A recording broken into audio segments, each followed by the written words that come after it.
The 8th part of JoJo is all about mystery, and without a doubt one of the most intriguing things to come out of it is the character Josuke Higashikata. He has quite the introduction during the Every Day is a Summer Vacation arc, with these chapters being lovingly named Beetle Tendency by the fans. So why is it held in such high regard?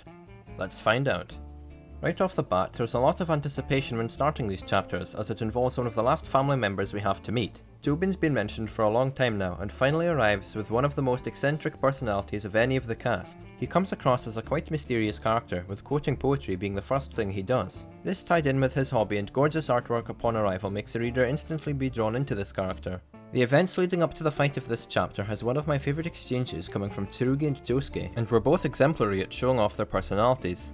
Josuke comes across as very calculating, and his determination to find answers to his past are very clear, as he puts a lot of stress on Tsurugi, who's only 9. I enjoy seeing morally grey areas of a character's personality, and this scenario shows how Josuke is willing to use any means necessary to uncover his past. Similarly, Tsurugi had what I found to be an extremely believable response to this barrage of questions. It's a lot to process that your dad might be hiding something pretty major, and it highlights how cruel Josuke's method of interrogation was. When reading JoJo, it can sometimes be easy to forget there's more to this series than the awesome fights, and this exchange had great dialogue between characters.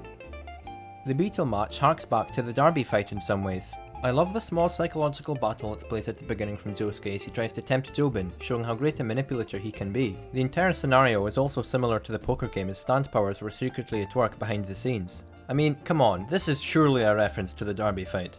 I was really impressed with how Soft and Wet was able to use its abilities in a multitude of ways throughout the fight, by taking advantage of the different strategies and techniques involved in beetle fighting. The entire situation wasn't a life or death one, which is why it could have gone either way, so it was an enjoyable ride of twists and turns. Josuke was doing a great job of trying to get under Jobin's skin throughout. He's cocky as hell, and it's entertaining to see his nonchalant attitude piss off Joshu. It also helped us to understand Jobin's personality. He came across as a quite quiet character at times, and a lot was learnt from his expressions. Such expressions helped demonstrate just how much Araki's art has improved since the same face problem that plagued part 7. On top of this, his childlike sense of joy was intriguing at times, and you couldn't tell if he was about to flip his shit or just start laughing.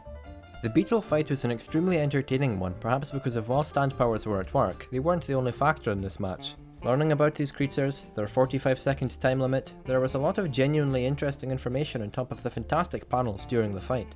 JoJolion's art style does a great job of making the fights easy to follow, so it was nice to see a basic fighting style shown at its greatest. The second round is where everything starts to ramp up.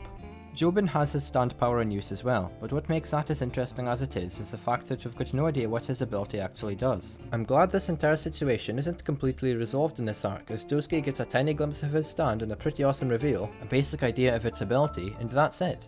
It's a good way of getting us excited for this character by giving us tiny pieces of information and still leaving a lot of mystery to his overall intentions and powers. I especially like how the latter half of the arc highlights Jobin's intelligence a lot more, so we know not to dismiss him. He's pretty deductive, and the interrogation at the end was great at setting him up as a credible threat. To sum up what worked about this arc, I'd say that it was an excellent introduction to Jobin's character.